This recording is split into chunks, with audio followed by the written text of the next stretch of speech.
My name is Ryan. I'm 22 years old. For privacy reasons, I would like to stay anonymous in this video. I died near the corner of 14th and Constitution in Washington, D.C. in July 2024. In the little village where I grew up, everyone knew your name and what you did. My mother taught Sunday school. My dad worked on vehicles and hummed ancient songs while he did it. I used to want to be a missionary. I wanted to help people find hope in the truth. That dream got messed up at some point. I was living in DC in my early 20s and generating movies that thousands of people watched every week. I said I was a journalist, but actually, I was just mad. Politicians make me mad. Mad at the system. I was upset with folks who didn't view things the way I did. People got mad at my content, which is why it went viral. And I learned that anger gets clicks. 3 years ago, I stopped calling my parents. Fighting broke out in every conversation. Mom would ask me if I was going to church. Dad would remark something about letting go of anger. I'd roll my eyes and start talking about how rotten and hypocritical people are. In the end, they stopped trying. I told myself I didn't need them. I had people to talk to. I had my truth. But when I was alone in my flat at night, with only the light from my laptop screen to keep me company, I felt empty. That vacuum was meant to be filled by success. It didn't. I was tired all the time. I couldn't recall the last time I laughed. Had a good laugh. The sort that hurts your stomach. That night in the summer, I was driving to cover a protest that had become violent. My phone was attached to my dashboard and streaming live. I was in the middle of a diatribe about how bad things are in America when I spotted the headlights. The delivery truck went through a red light. I didn't even have time to stop. The crash made my automobile spin. My live stream went dark. And the paramedics who found me said that my heart had stopped beating. I was gone for 6 minutes.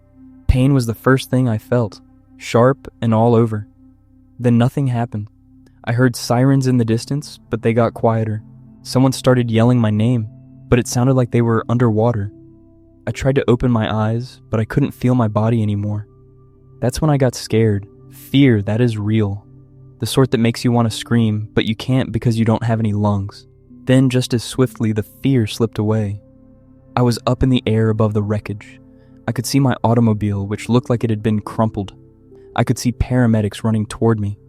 One of them was pushing on someone's chest as they were lying on the ground. It took me a while to figure out that it was me. I should have been scared. I felt tranquil instead. I felt lighter than I have in years. All the stress in my shoulders, the knot in my stomach that never went away, and the tiredness that made every day feel like climbing a mountain were all gone. I stared at my hands. They gleamed softly, like if I were composed of light instead of flesh. After that, the street was gone. I was at a place that shouldn't be there. There was no earth, no walls, and no sky. Just brightness that never stopped and didn't hurt to stare at. It covered me like a blanket, like being hugged, and I wasn't by myself. I could feel him before I saw him. A presence that made my knees buckle. There he was when I turned. Jesus, I get what you're saying. I know some of you will assume I was seeing things, not getting enough oxygen, or just making it up. But I'm going to tell you what happened. He didn't look like the pictures I saw in Sunday school. His eyes had something in them that I'd never seen in anyone else. Full knowledge, total love, both at once. I began to cry. Tears that aren't sad. Tears of sadness, just tears that came from a place I didn't realize was there. I felt seen for the first time in my life. Not the person I am online, not what I've done or failed to do. Me, the genuine me, the one I had been hiding from myself. And he smiled. I was safe, totally and completely safe. He held out his hand and I accepted it right away. Jesus brought me to what seemed like a window, but it wasn't glass. It was formed of light that flowed like water. I could see through it, but the pictures moved and altered. Look, he remarked quietly. I saw the United States, but not the America I know.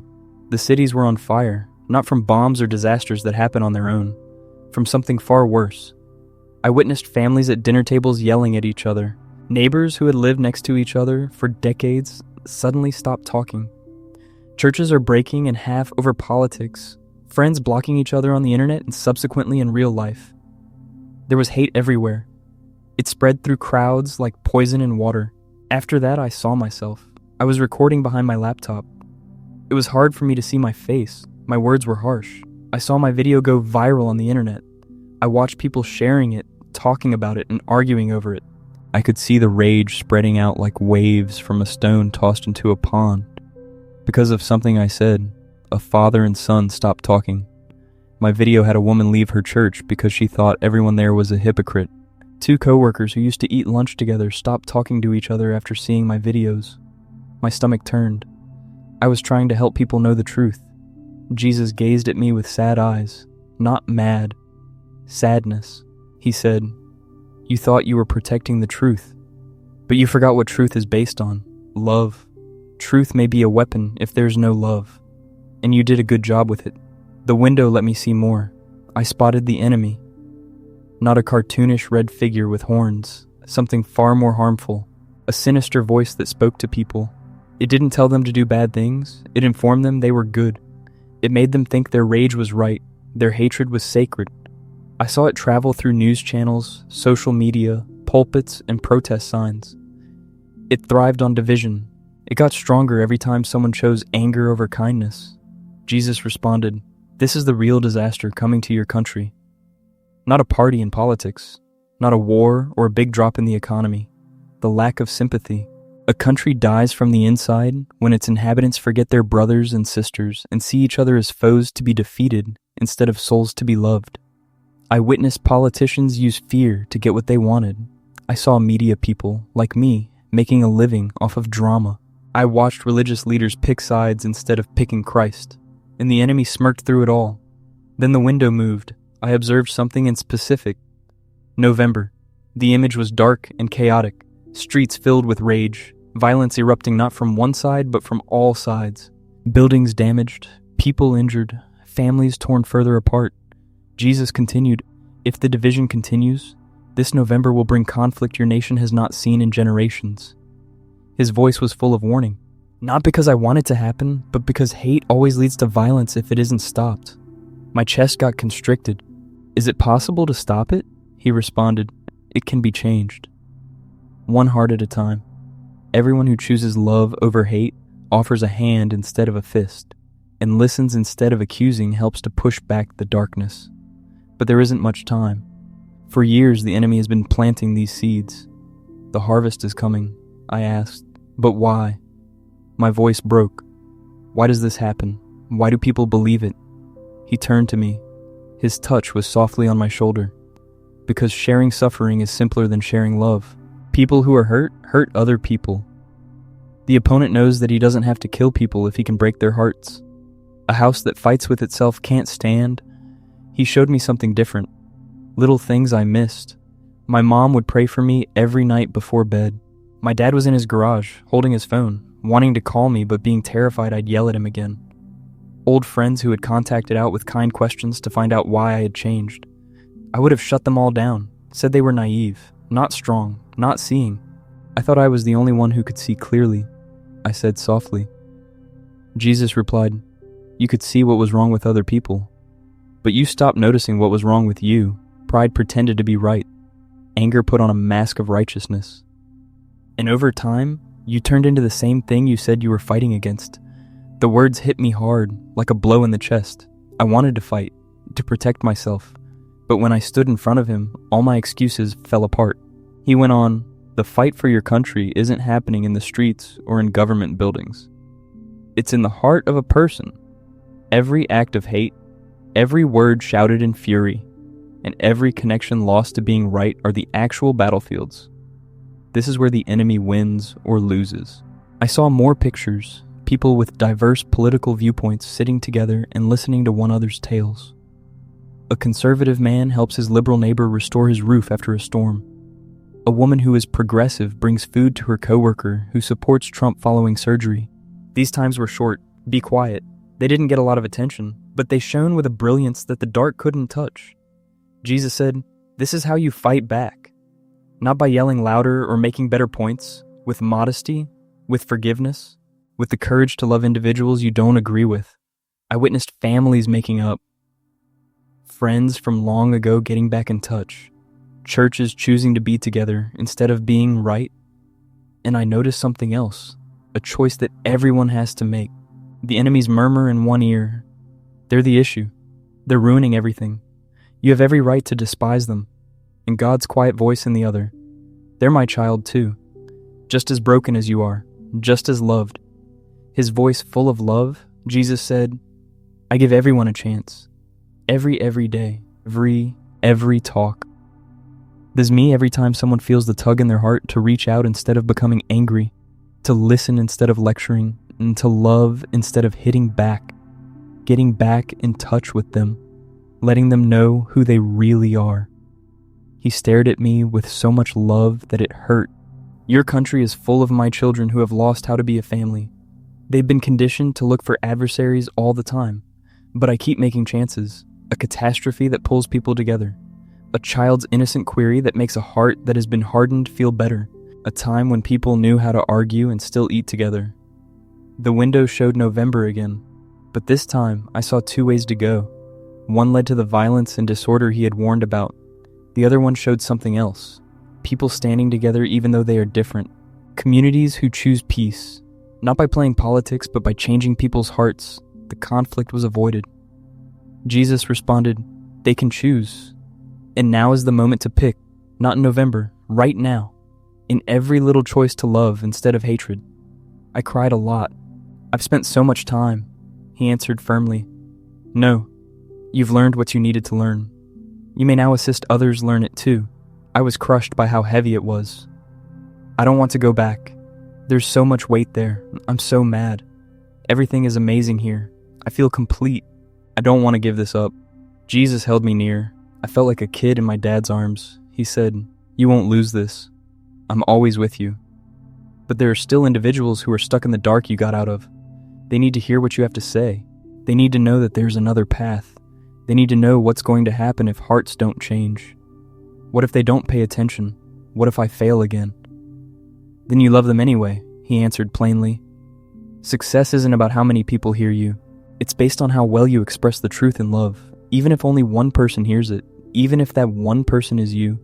Remember this moment when the world attempts to draw you back into hate. He turned me back toward the window. I saw myself in the hospital, back in my body.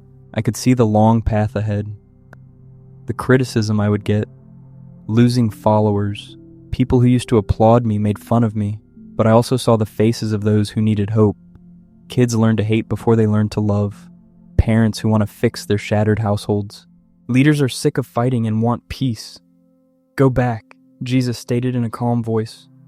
Tell them what you've seen. Let them know I'm keeping an eye on them. That I care about each and every one of them. That it's not too late to choose love over hate.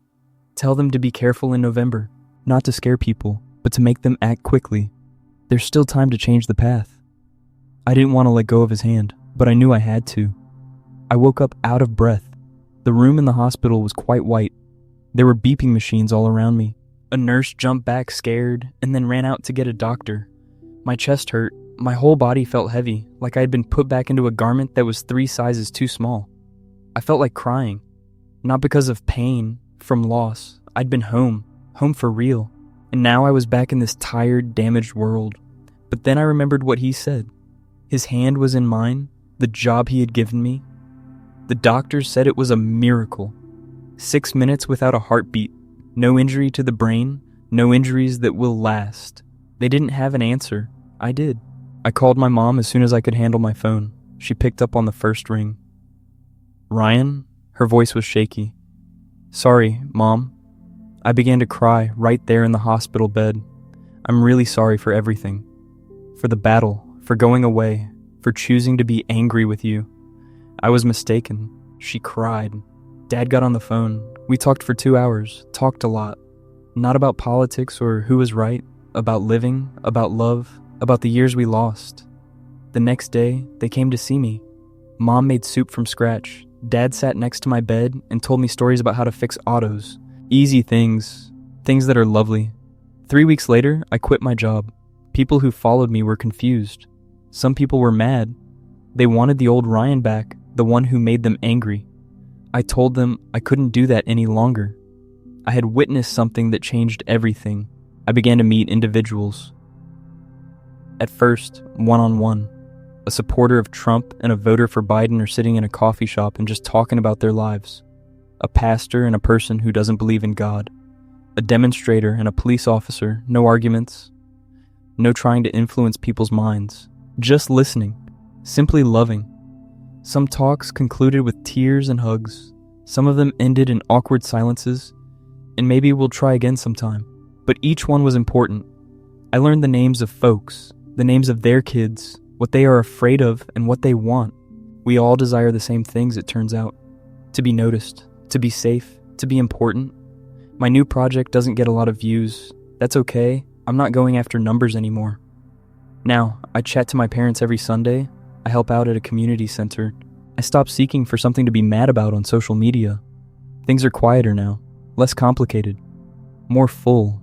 I remember the place of brilliant light sometimes late at night.